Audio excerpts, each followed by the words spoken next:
All right, buddies. Sorry it's been a little while, but we're back. As a quick refresher, we had some fueling fixes applied last time. We were making some changes to this commanded pressure for the low pressure fuel pump. So we're going to take a look at some logs. I went out, took the car out and drove it. Did some third gear pulls. And let's take a look at those. Main thing we are looking for from last time is checking to make sure that lambda is not falling off, and it is not. You can see here lambda is following lambda set point pretty closely, or about as closely as we can hope, right up until I lift. And let's see here under the fuel tab, under the other fuel tab. Oh, what the hell? I must have changed it. Anyways, one of these.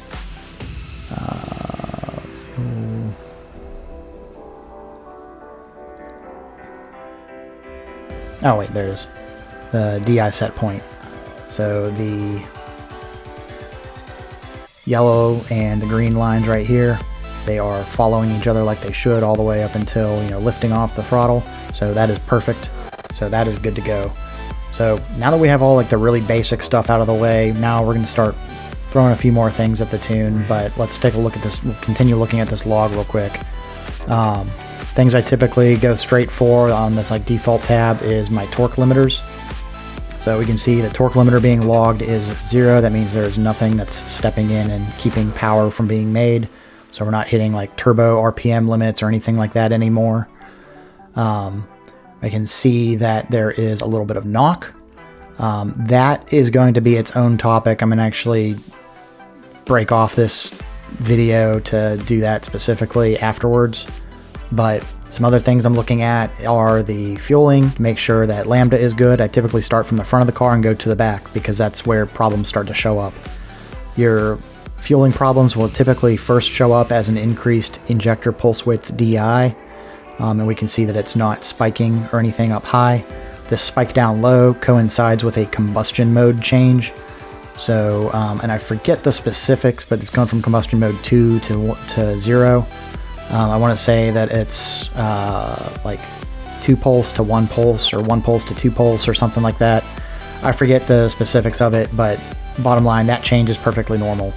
But we're no longer seeing a big spike in injector pulse width at the end here, which, we were also seeing a drop in lambda, or I guess an increase in lambda, and we were seeing the fuel pressure DI dropping off versus DI set point. So all of that stuff is good. That's awesome. We spent a little bit of time tuning the wastegate last time, and it paid off big because the lines are pretty much following just exactly where you want it to be. And as a result, the put versus put set point, that's the pressure upstream of throttle, your boost basically, is following exactly what it should be doing. So that is great. Some other things I'm going to take a look at are torque reporting. So because I have a DSG, it's particularly important. You want to be logging the clutch 1 and clutch 2 torque values, and you want to compare that to the torque value of the ECU. And we can see that they're following pretty closely to where they should be. So that's about right. And only one clutch is going to be engaged at a time. It just depends on what gear you're in. I believe I'm in 3rd gear for this, so it's using clutch number 1. Doesn't matter which one you're using. You're just making sure that the DSG torque reference is reasonably accurate so that you don't end up with a bunch of clutch slippage. One other thing that we wanted to take a look at was the fueling when coming to a stop. I know I had mentioned it in one of the previous videos, but we did not actually do anything to address it just yet. I wanted to read up a little bit more on it. So there's a thing called, let's get vehicle speed in there too. So as I'm coming to a stop, if you watch the lambda and lambda set point right here, you can see lambda is at 1 set point. I'm sorry, the set point is at 1. It's going to go to lambda 2 just because you're off throttle. But it's dropping down to 0.85 back to 1. 0.85, 1, 0.85, 1, 0.85. and it's holding it, you know, super rich when, you know, I'm not on the pedal at all. You know, this is 0% pedal position the entire time. So what's going on, this is something called Purge, and that is something that the car will dump fuel to keep the catalyst up to temperature and to keep it from degrading, essentially. It keeps it up to temperature. So we are going to fiddle around with that, but we are also going to set up all of our maps now that we have like a pretty okay bass tune, you know, nothing terrible's happening. And then we're going to start playing around with, we're going to look at the knock sensors in depth in the next video. And from there, we're going to start playing around with timing and adding more and more boost until we kind of reach the limits of what we're comfortable with. So I am going to start off by setting up all of the maps.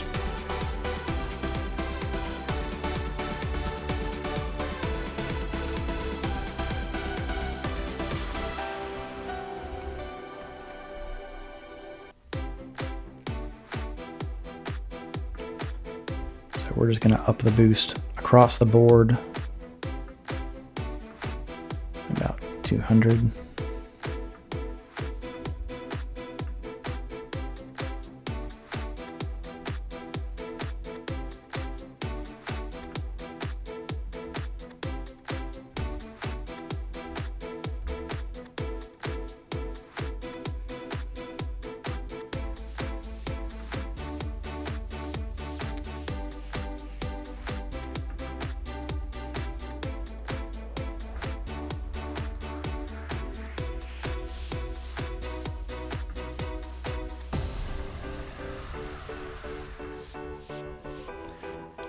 Now I like to run high boost on maps 1 and 2.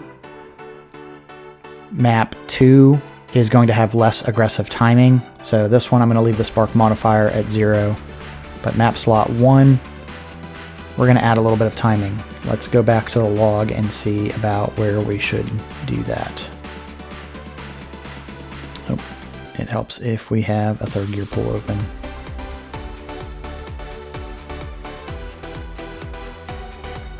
Alright, now we are actually logging some knock. This is nothing to worry about because this is the cylinder 1 is way out of, not way out of spec, but it's a lot noisier than it probably should be. So we can see the noise level is getting a little bit higher. We're going to play around with the knock gains in the next video. So for the sake of like this one right here, we're going to go ahead and just ignore that. We're just looking at the overall timing. And we can see if we look at the ignition, actually let's pull that up here. Ignition timing average. So we are at 4,000 RPM. It's generally pretty well accepted that if you're around 0 degrees at 4,000, that's pretty reasonable. That's what most people seem to end up around. We're still at like -4. So that's very conservative still. And we do actually have, you know, 0.75 knock average pulled out of it right this second. But if we look at the table value is -3.3, so that still tracks. And then if we go up at about, you know, 6,000 RPMs, we're at like just over a degree. Oh wait, no, I already lifted off the throttle there, I think. Yeah, so let's not use that. Let's go to about 56, 5,700. Yeah, we're at like not even 2 degrees there, so the timing is not aggressive whatsoever. We haven't touched anything with the knock sensors yet, so we'll play around with that in the next video. We're going to go ahead and add some timing to this map though. So on map slot 1, not the put set point, map slot 1, spark modifier, I'm going to add, let's do 2 degrees or so at the peak. And our air mass is in like the 1400s. Yeah, we're over 1400, so it's literally just going to be this very last row.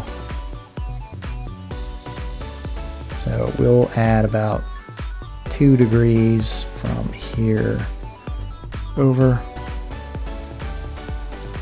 And let's kind of feather it in. We'll do 1.5, and we'll do 1.25, 1.25, and we'll copy that, and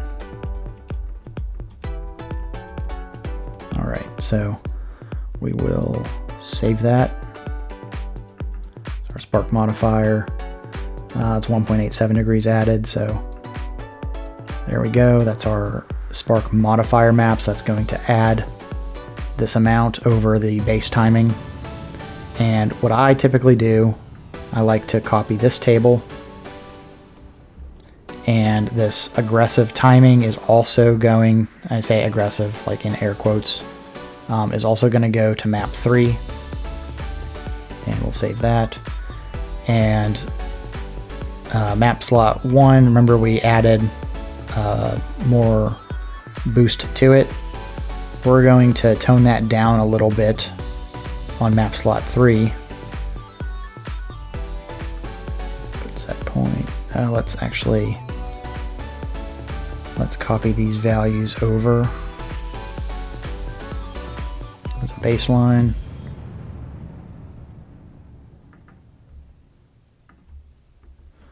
All right, and then we are going to grab a handful of these values, and we are just going to make it a little bit less aggressive from the peak values.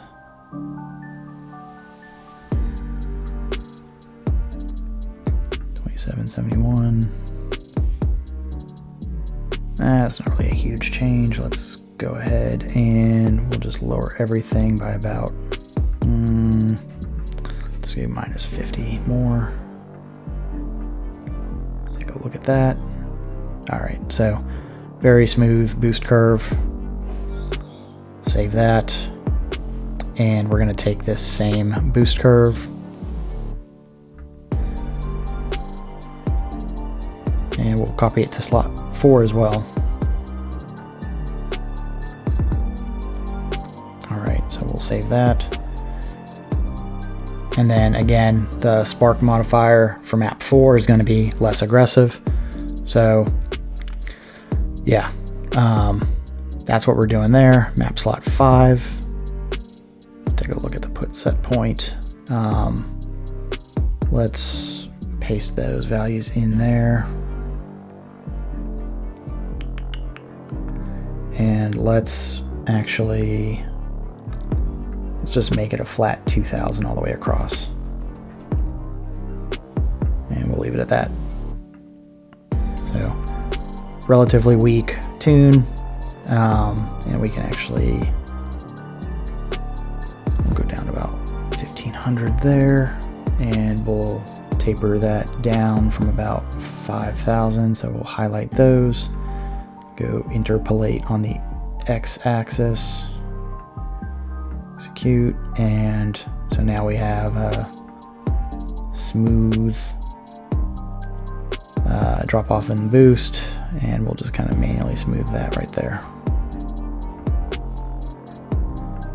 Alrighty, so close out, save that. So we've got a weak map 5. That's kind of a limp home kind of map. So we will do that. Now, on all of the maps, I'm going to go ahead and enable the fun stuff in the tune. So I'm going to go ahead and enable rolling anti-lag on map 1. Don't need no lift shift. Don't need launch control. I'm going to disable the OE traction control and enable the switch leg traction control. We'll just keep it on the default settings for now. And I'm going to do the same on the other maps 1 through 4.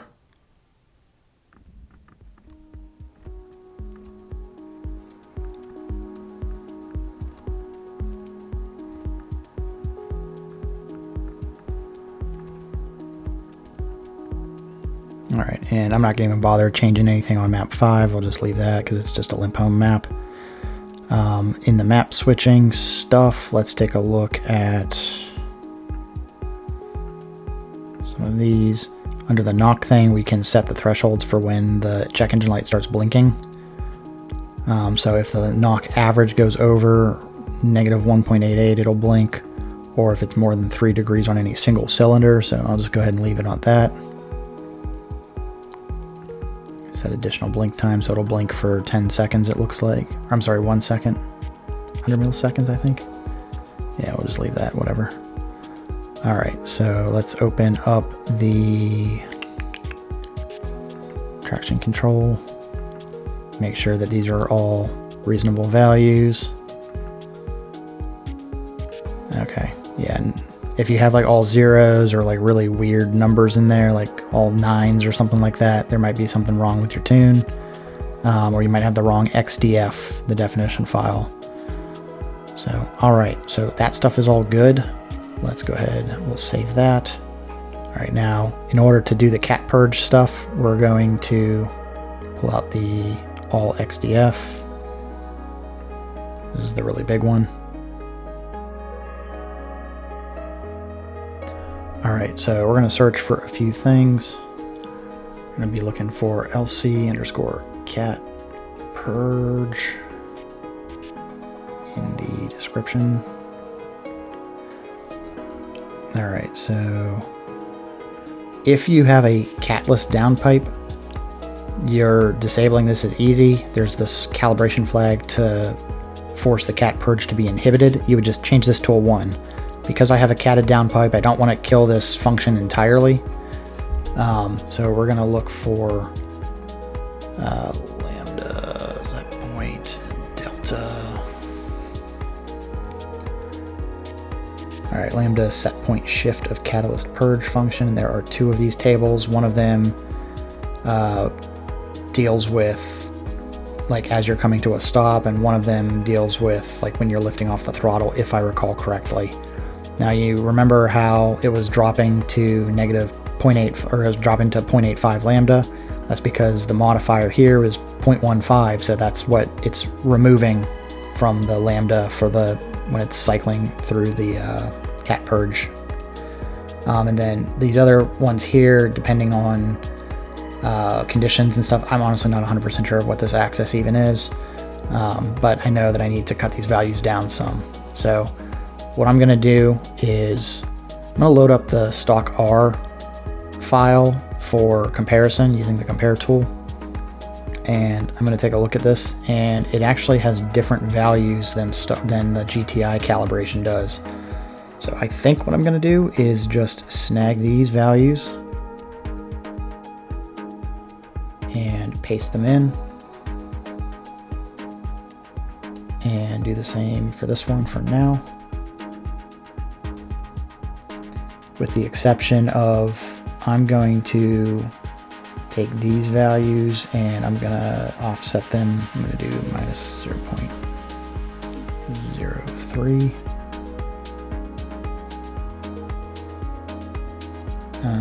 And actually I'm just going to make all of those 0.05. Alright, so let's save that so I can actually see the values. Alright, so this whole table is basically all 0.05, so it should be dropping to like 0.95 lambda now instead. And for the most part, it should be doing the same based off of this table here. Alrighty. So we're gonna go ahead and leave it like that. We're gonna save it. Close, close, close, and save. And we're gonna go back to our regular XDF, our one that has all the switch patch values and stuff as well. And we are going to talk a lot about knock sensors next time. And once that's done, then we're going to flash the tune to the car and see what we can do.